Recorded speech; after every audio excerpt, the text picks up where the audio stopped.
In a quiet corner of rural Ohio, where fields stretched endlessly under the wide-open sky, there lived a boy named Nathan Carter.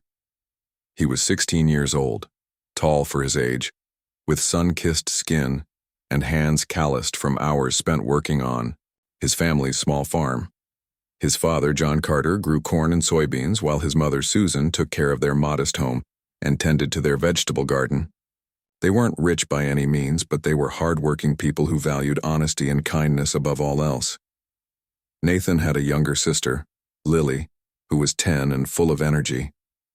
She loved playing outside, chasing butterflies or helping her brother collect eggs from the chicken coop. Despite the challenges of their life, long days of labor and barely making ends meet, the Carters always found joy in simple things. Dinner around the table was loud and lively, filled with laughter and stories about the day. For Nathan, these moments were precious because they reminded him of what truly mattered: family.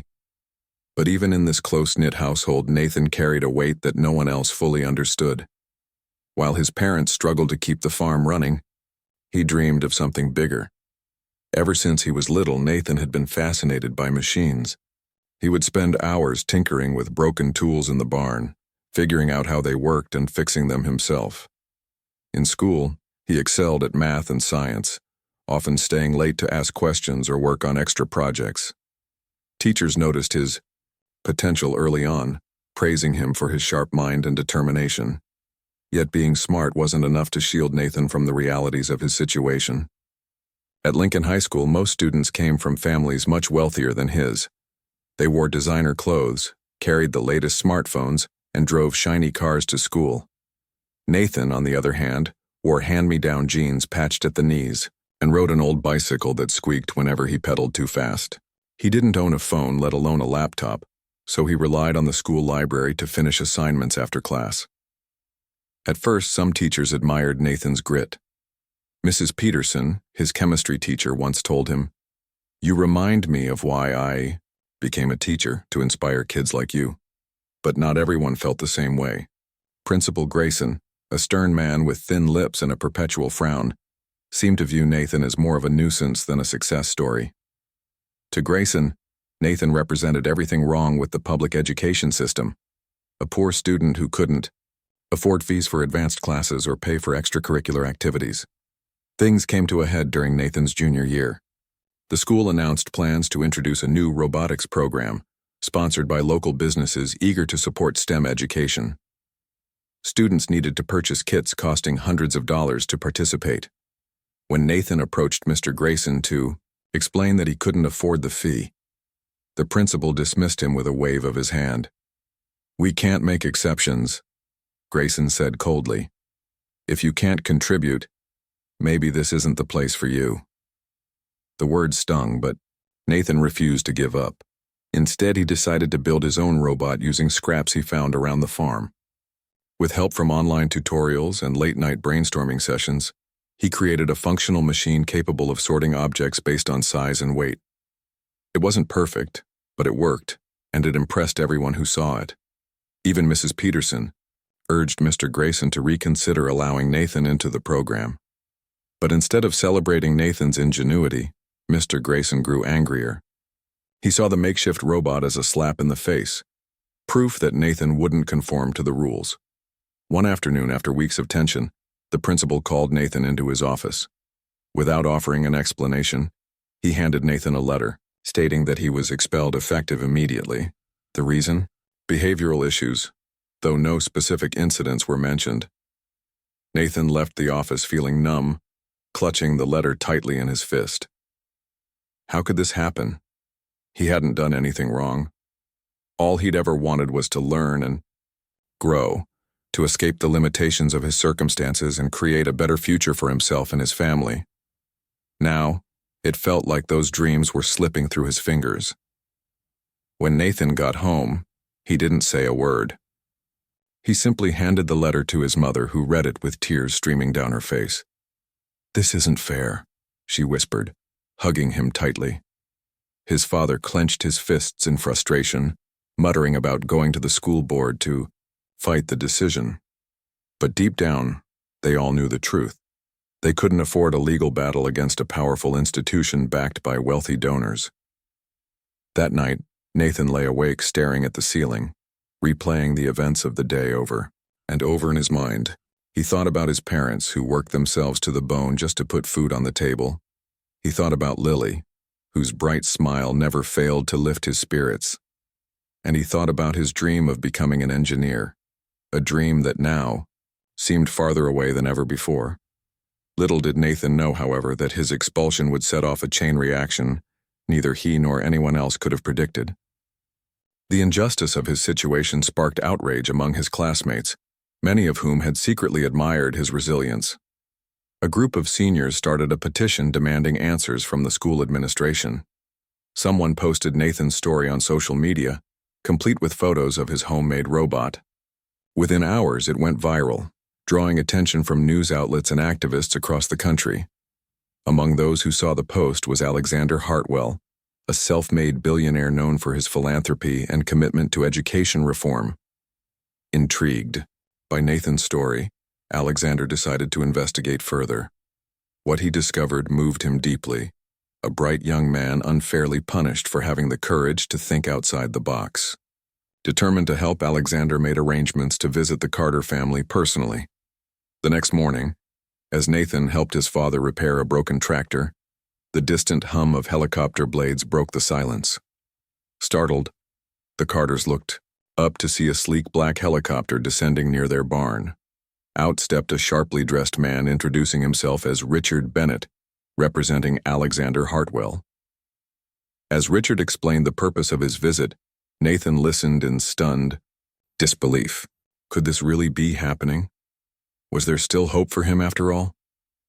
For the first time in days, a flicker of optimism returned to Nathan's heart.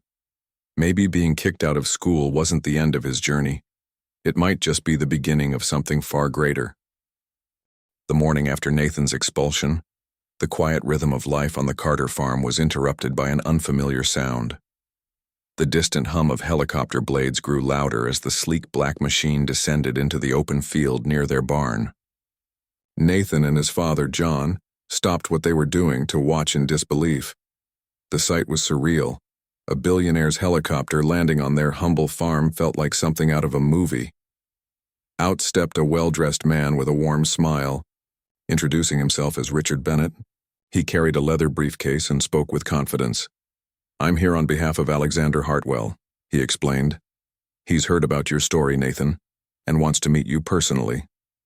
Richard then handed Nathan a letter sealed with the logo of Hartwell Industries, one of the most respected names in technology and innovation. Nathan hesitated before opening it. His hands trembled slightly as he read the words inside. Alexander Hartwell, a man known for helping people achieve their dreams, wanted to offer him full financial support for his education. Not only that, he promised mentorship opportunities and access to resources that could help Nathan pursue his passion for engineering. It was more than Nathan had ever dared to hope for. His mother, Susan, wiped away tears as she hugged him tightly. "This is a miracle," she whispered. John stood silently, his weathered face showing a mix of pride and disbelief. For years, they had struggled to provide for their children, often feeling powerless against the challenges life threw at them. Now, it seemed, someone had decided to step in and change everything. Richard stayed long enough to answer their questions and assure them that this wasn't just charity, it was an investment. "Mr. Hartwell believes in potential," he said, "and Nathan, you have enormous potential." Later that evening, after Richard left, the Carters gathered around the kitchen table to talk. Lily, Nathan's younger sister, bounced excitedly in her chair. "Does this mean you're going to be rich?" she asked innocently. Nathan chuckled and shook his head. "No, Lil. It means I might finally get the chance to do what I've always dreamed of." But despite the excitement, Nathan couldn't shake off a lingering sense of doubt. Why would a billionaire care about someone like him? Was there a catch? These thoughts swirled in his mind as he lay in bed that night, staring at the ceiling. Still, he knew one thing for certain. He couldn't pass up this opportunity. If this was his second chance, he had to take it. A few weeks later, Nathan found himself standing outside Lincoln Preparatory Academy, a prestigious boarding school located in New York City. The campus looked nothing like the small public high school he'd attended back home. Towering buildings surrounded by manicured lawns stretched as far as the eye could see.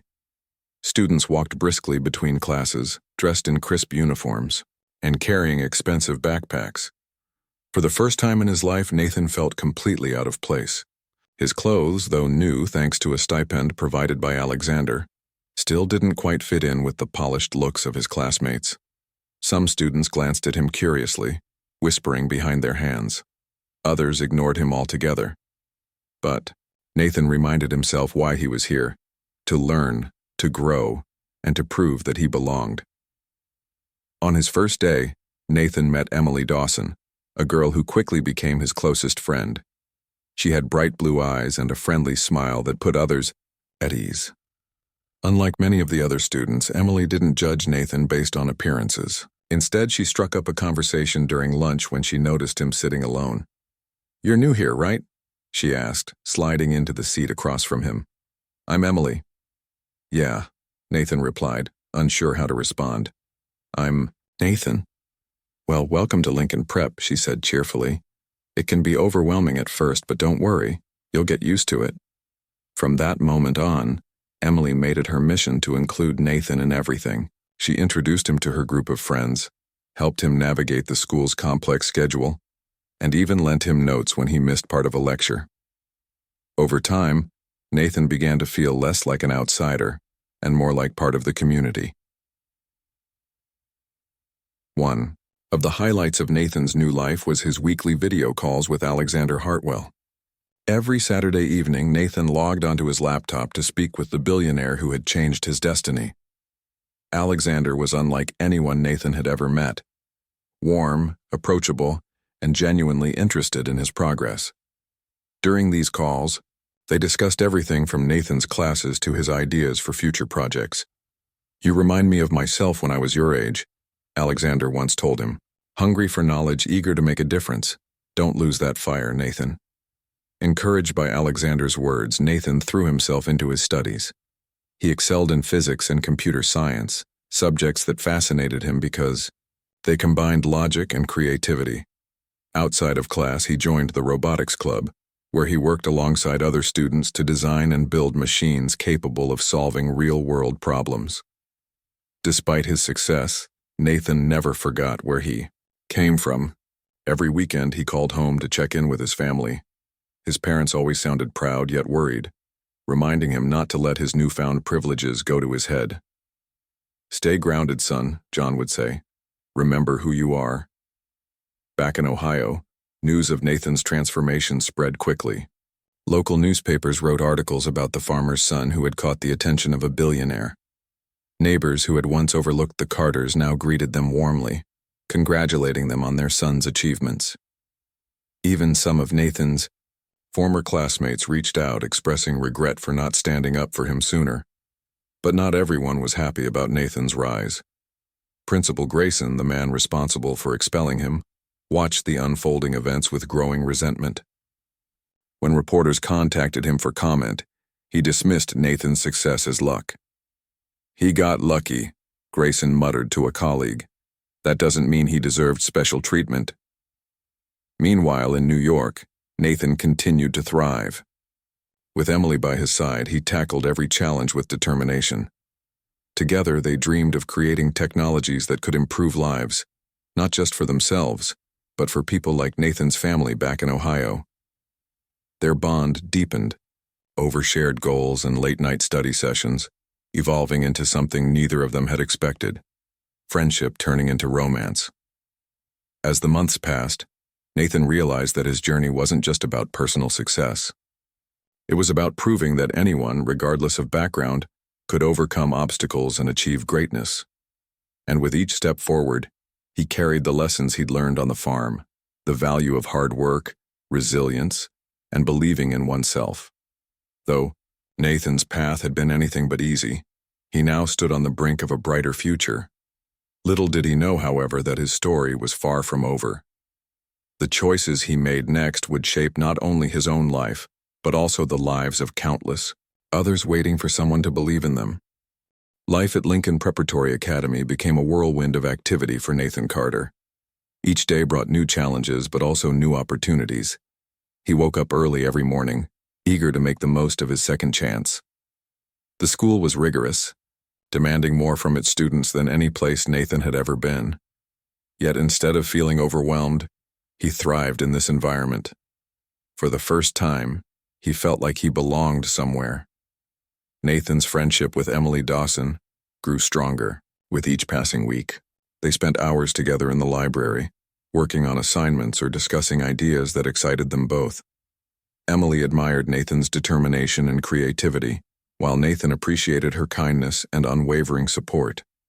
One evening, as they sat side by side studying for an upcoming physics exam, Emily turned to him and said, "You know, you inspire me, Nathan. You've been through so much and yet you never give up." Her words caught him off guard. No one had ever called him inspiring before. "I'm just doing what I have to do," he replied modestly. But deep down, her compliment meant the world to him. It reminded him that his struggles hadn't been in vain. They had shaped him into someone capable of making a difference. The robotics club became another highlight of Nathan's life. Under the guidance of Dr. Miller, a passionate teacher who loved mentoring young innovators, Nathan worked alongside other talented students to design machines that could solve real-world problems. Their latest project focused on creating a device that could detect water leaks in agricultural systems, a nod to Nathan's roots as a farmer's son. The idea came to him one night after a long conversation with his father about the challenges farmers faced during droughts. "Imagine if we could save even a small amount of water," Nathan told the team. "It could mean the difference between survival and failure for families like mine." His enthusiasm was contagious, and soon everyone in the group was fully invested in bringing his vision to life. As the weeks went by, Nathan grew closer to Alexander Hartwell. Their weekly video calls became something Nathan looked forward to. Alexander wasn't just a mentor, he was a friend. He shared stories about his own journey, including the hardships he'd faced when starting his first company. "Success isn't handed to anyone," Alexander often said. "You have to fight for it. But remember, every setback is just a setup for a comeback." These conversations gave Nathan courage. Whenever he doubted himself, he thought about Alexander's words and pushed forward. Slowly but surely, he began to see himself not just as a student, but as someone capable of achieving great things. Back in Ohio, the Carters watched their son's transformation with pride.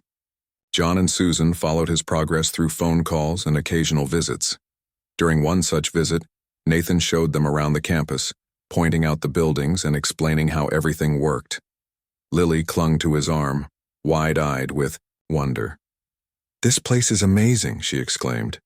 "When I grow up, I want to go here too." Nathan smiled, ruffling her hair. "You can do anything you set your mind to, Lil. Just keep working hard." Despite all the good happening in his life, Nathan couldn't escape the shadow of his past entirely.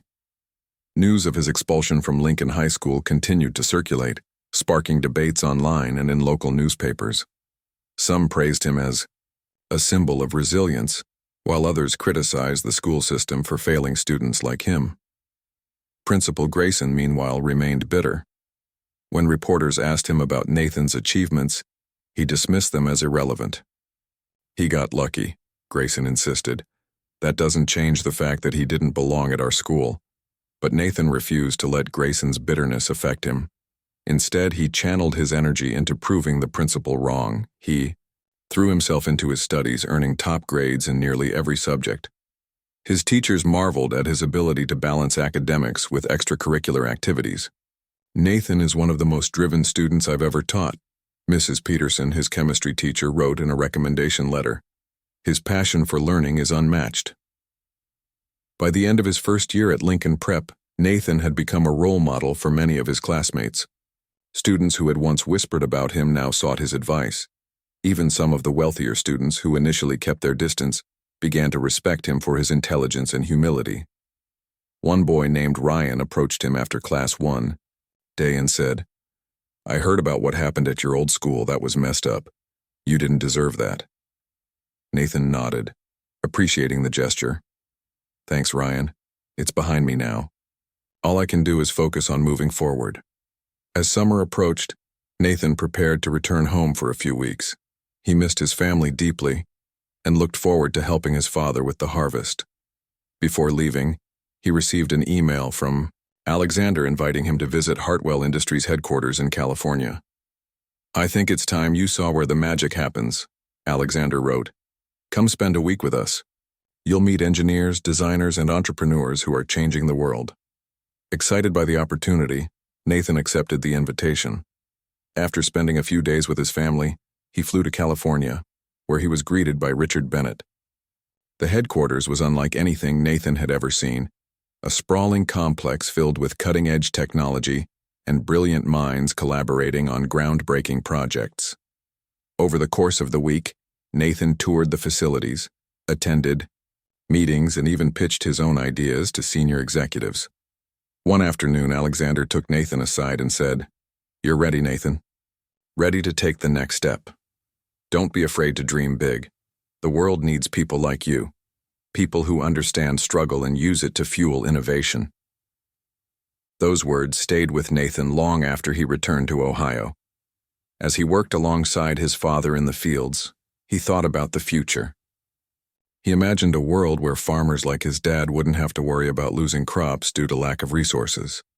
A world where kids like him wouldn't face barriers to education because of their financial situation.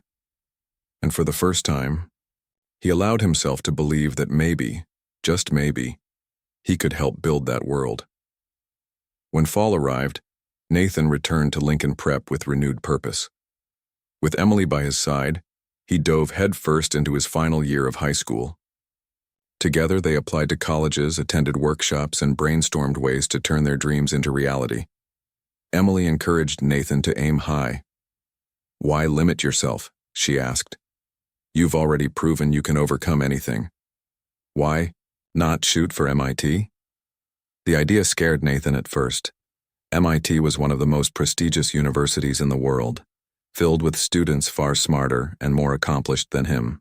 But Emily refused to let him doubt himself. "You're smarter than you think," she said firmly, "and you've earned this." With her encouragement, Nathan submitted his application.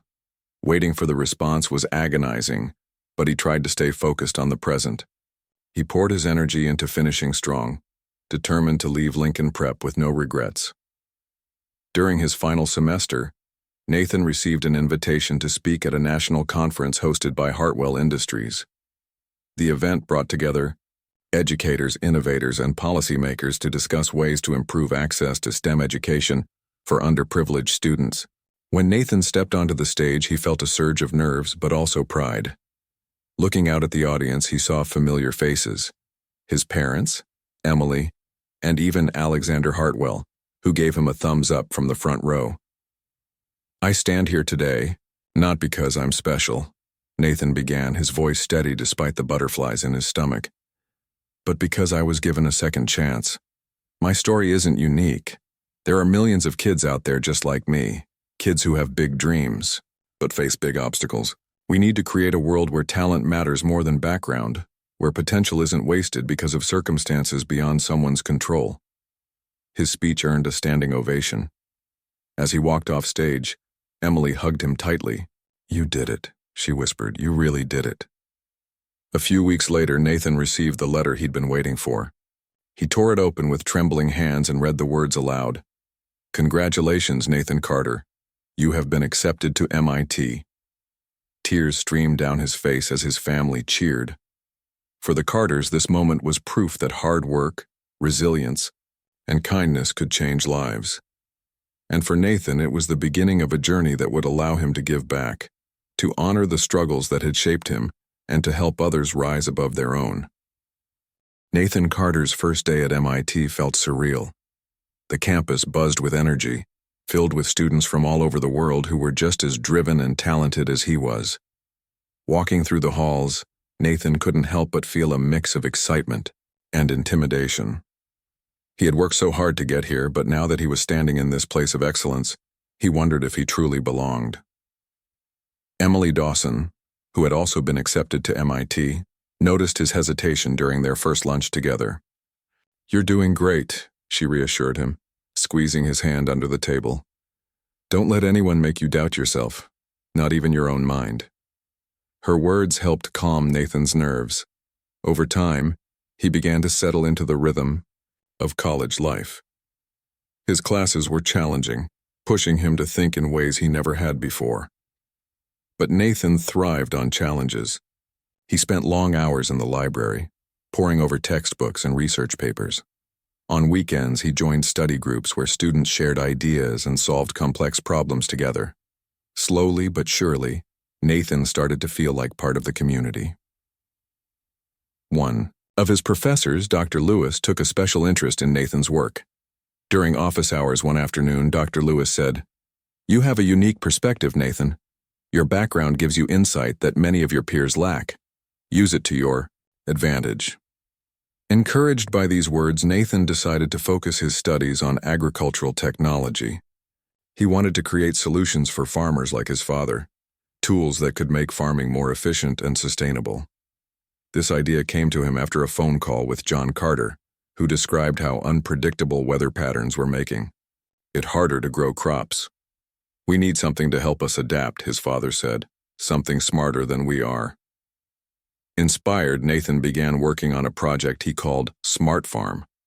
It was an AI-powered system designed to monitor soil health, predict weather changes, and optimize irrigation schedules. The goal was simple: to help farmers save resources while increasing yields. He pitched the idea to his classmates, and soon a team formed around him.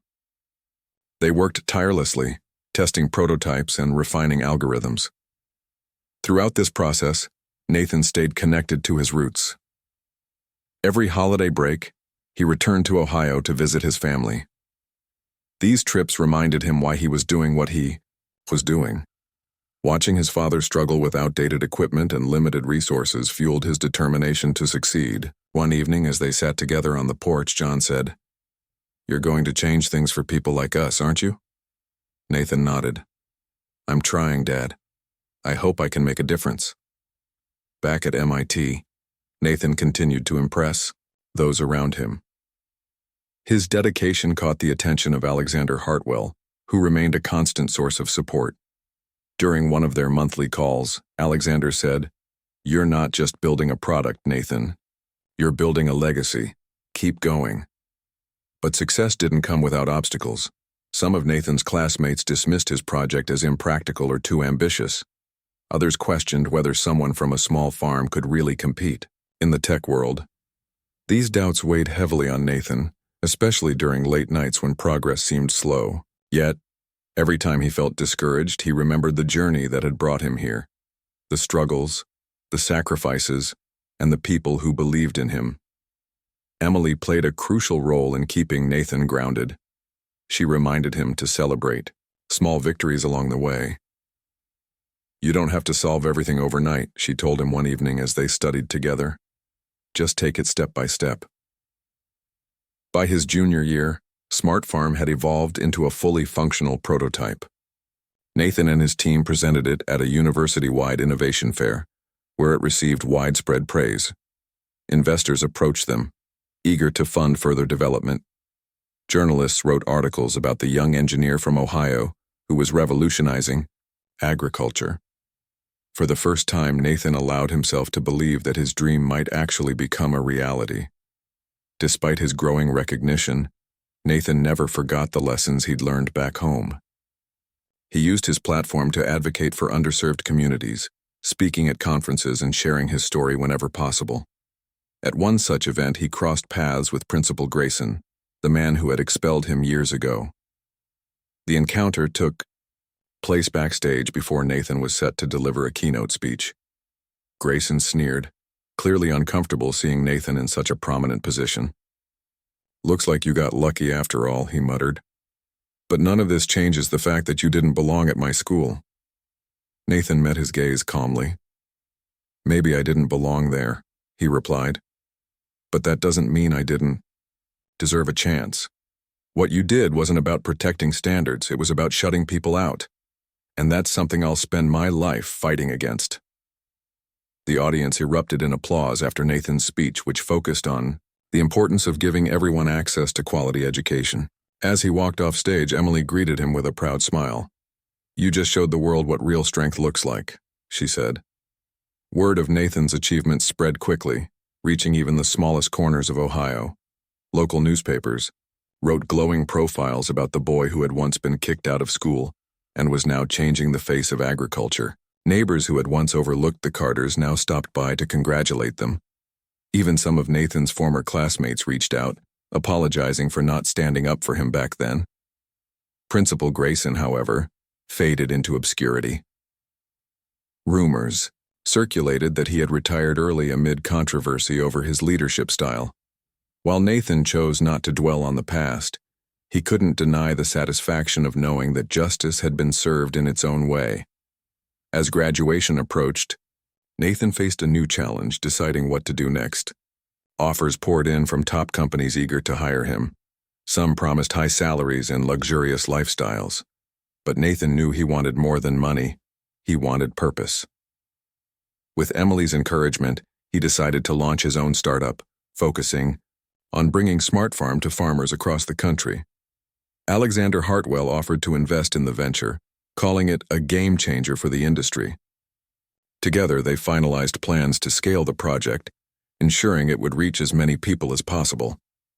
Nathan's parents beamed with pride when he broke the news during a family dinner. "We always knew you'd do something amazing," Susan said, tears streaming down her face. On the eve of his graduation, Nathan stood outside his dorm room, looking up at the stars. He thought about how far he had come, from a poor farmer's son expelled from high school to a graduate of one of the most prestigious universities in the world. The road hadn't been easy, but every step had been worth it. Beside him, Emily slipped her hand into his. "What are you thinking about?" she asked softly. "The future," Nathan replied, "and how much I want to make it better, for everyone." With her by his side and the support of those who believed in him, Nathan knew he was ready to take on whatever came next. His journey was proof that resilience, kindness, and second chances could change lives, not just his own, but countless others, waiting for someone to believe in them. Nathan Carter's startup, Smart Farm Technologies, began as a small operation in a rented office space near MIT. The walls were bare except for a whiteboard covered in scribbles, formulas, diagrams, and reminders about upcoming deadlines. Despite the modest surroundings, Nathan felt a surge of excitement every time he walked through the door.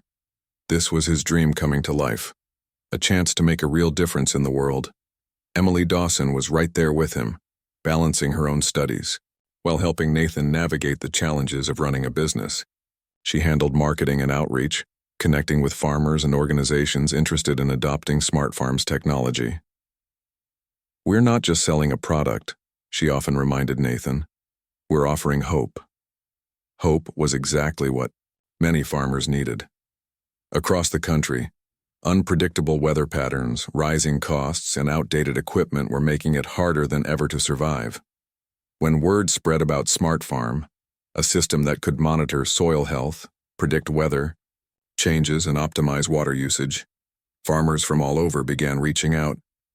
Some sent emails thanking Nathan for thinking of them. Others invited him to visit their farms and see firsthand how his invention could help. One such invitation came from a cooperative in Kansas, struggling to grow crops after years of drought. Nathan jumped at the opportunity. He packed his bags and flew out, eager to test Smart Farm in the field. Emily joined him, camera in hand, ready to document everything for social media. Together, they spent days working alongside the farmers, installing sensors and teaching them how to use the software. The results were astonishing. Within weeks, the cooperative reported significant improvements in crop yields and water conservation. One farmer named Bill shook Nathan's hand with tears in his eyes. "You've saved us," he said. "This is more than technology. It's a lifeline." News of Smart Farm's success spread quickly. Articles appeared in major newspapers, praising Nathan as a visionary who understood the struggles of rural America. Agricultural conferences invited him to speak, and universities asked him to lecture on innovation. Each appearance brought new opportunities and new responsibilities. Yet despite the growing recognition, Nathan stayed humble. He remembered the sacrifices his family had made and the struggles he had faced. Every decision he made was guided by a simple principle: to give back. He partnered with nonprofits to provide smart farm systems to struggling communities free of charge. He also launched an internship program for students from rural areas, giving them hands-on experience in tech and agriculture. Back in Ohio, the Carters watched their son's achievements with pride. John couldn't stop talking about how Nathan's invention was helping farmers like himself. Susan framed newspaper clippings and hung them on the wall, creating a makeshift shrine to her son's success. Even Lily, now a teenager, boasted about her brother to anyone who would listen. "He's going to change the world," she declared confidently. But Nathan's journey wasn't without its challenges. As Smart Farm grew, so did the pressure. Investors wanted faster results, competitors tried to copy his ideas, and some critics dismissed his work as impractical. There were days when Nathan felt overwhelmed, questioning whether he could keep up with the demands of running a company while staying true to his values. During one particularly tough week, Emily found Nathan sitting alone in the office late at night, staring blankly at his laptop screen. "Hey," she said gently, pulling up a chair beside him. "What's going on?" "I don't know if I can do this," Nathan admitted, rubbing his temples. "It feels like everyone expects me to be perfect, like I'm supposed to have all the answers." Emily placed a reassuring hand on his shoulder. "No one expects you to be perfect, Nathan. You're human. But what you're doing matters. Don't lose sight of why you started this." Her words helped ground him. The next morning, Nathan called Alexander Hartwell, who had become both a mentor and a friend. Over coffee, Alexander listened patiently as Nathan shared his frustrations. When Nathan finished, Alexander leaned back in his chair and smiled. "Let me tell you something," he said. "Every great leader has moments of doubt. What sets them apart is that they push through anyway. You've already proven you can handle adversity. Trust yourself." With renewed determination, Nathan returned to work. He focused on what mattered most: helping people. He reached out to farmers directly, asking for feedback on how to improve Smart Farm.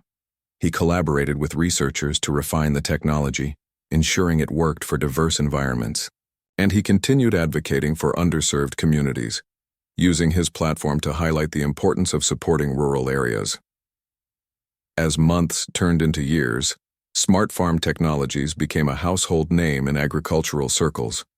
The company expanded globally, partnering with governments and organizations to bring sustainable farming solutions to developing countries. Farmers in Africa, Asia, and South America adopted the technology, transforming barren fields into thriving harvests. For Nathan, these stories of impact meant more than any award or accolade. One day, during a visit to a village in India, Nathan met a young girl named Priya. Her family had struggled to grow enough food to feed themselves until Smart Farm arrived. Now, thanks to improved yields, they had surplus crops to sell at market. Priya shyly handed Nathan a drawing she had made, a picture of a smiling sun shining over lush green fields. "Thank you," she whispered. That moment stayed with Nathan, long after he returned home. It reminded him of his younger sister, Lily, and the dreams he once had for himself. He realized that his work wasn't just about improving farming. It was about empowering people to build better futures for themselves and their families.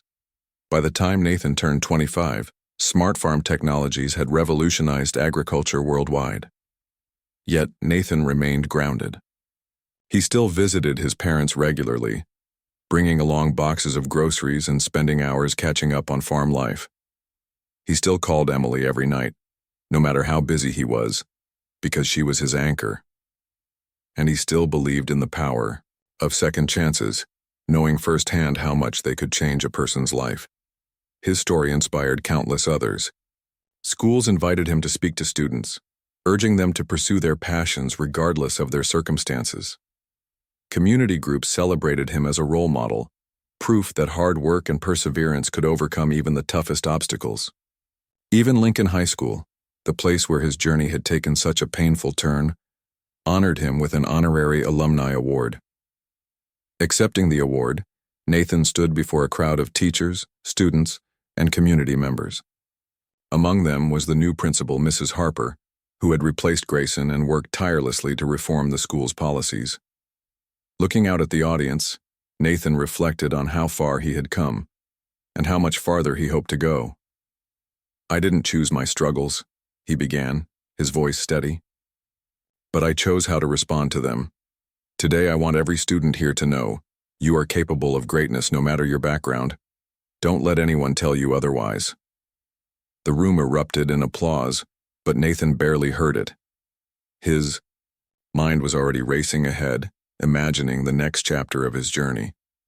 With Emily by his side and the support of those who believed in him, he knew anything was possible. His story was proof that resilience, kindness, and second chances could change lives, not just his own, but countless others waiting for someone to believe in them. And as he stepped off the stage, Nathan felt a deep sense of peace.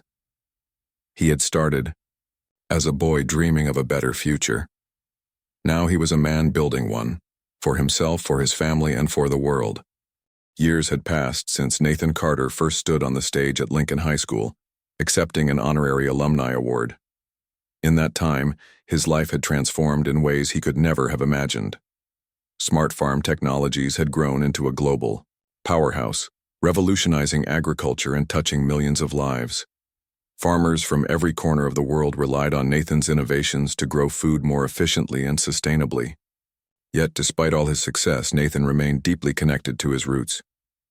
One crisp autumn morning, Nathan found himself back in Ohio, standing in the same field where his journey had begun. The farm looked different now. New equipment gleamed under the sun, and rows of crops stretched neatly across the land. With the profits from Smart Farm, Nathan had helped his parents modernize their operation. They no longer struggled to make ends meet. Instead, they thrived. John Carter walked beside him, pointing out areas where the soil sensors had made the biggest difference. "You've given us a new lease on life," John said, clapping his son on the shoulder. "This place is better than it's ever been." Nathan smiled, but his thoughts were elsewhere. He thought about how far they had come, not just the Carters, but everyone who had benefited from Smart Farm. From small family farms to large cooperatives, the technology had changed lives. It wasn't just about saving water or improving yields. It was about giving people hope. And for Nathan, that was the greatest reward. Later that day, the Carters hosted a small gathering to celebrate Nathan's achievements. Neighbors, friends, and even some former classmates came to share in the joy. Emily Dawson was there too, her presence a constant source of strength and love. She had moved to Ohio after finishing her studies, choosing to build a life with Nathan close to his family. Together they had turned an old barn into a cozy home filled with books, plants, and memories. As the sun dipped below the horizon, casting a golden glow over the fields, Nathan addressed the crowd. "I didn't do this alone," he began, his voice warm and sincere. "Every step of the way I've had people believing in me, my parents, my sister Lily, Emily, and so many others. This isn't just my story, it's ours." The room erupted in applause, but Nathan felt humbled rather than proud. He knew that success wasn't measured by awards or wealth, it was measured by impact. And if there was one thing he had learned, it was that true fulfillment came from helping others. The following year brought another milestone, Emily and Nathan's wedding. The ceremony took place outdoors, surrounded by the rolling hills of the farm. Friends and family gathered under a canopy of twinkling lights, sharing laughter and tears as the couple exchanged vows. Alexander Hartwell served as the best man, recounting Nathan's journey with heartfelt pride. "When I first met Nathan," Alexander said, raising a glass, "I saw potential. But what I see today is greatness, not because of what he's achieved, but because of who he is." After the wedding, Nathan and Emily embarked on a new adventure. They traveled the world, visiting communities where Smart Farm had made a difference. In Africa, they met farmers using the technology to combat desertification. In Southeast Asia, They saw rice paddies flourishing despite rising sea levels. Everywhere they went, they listened to stories of resilience and gratitude. But their travels weren't just about celebrating success. They were also about learning. Nathan realized that while Smart Farm had solved many problems, there were still challenges to address.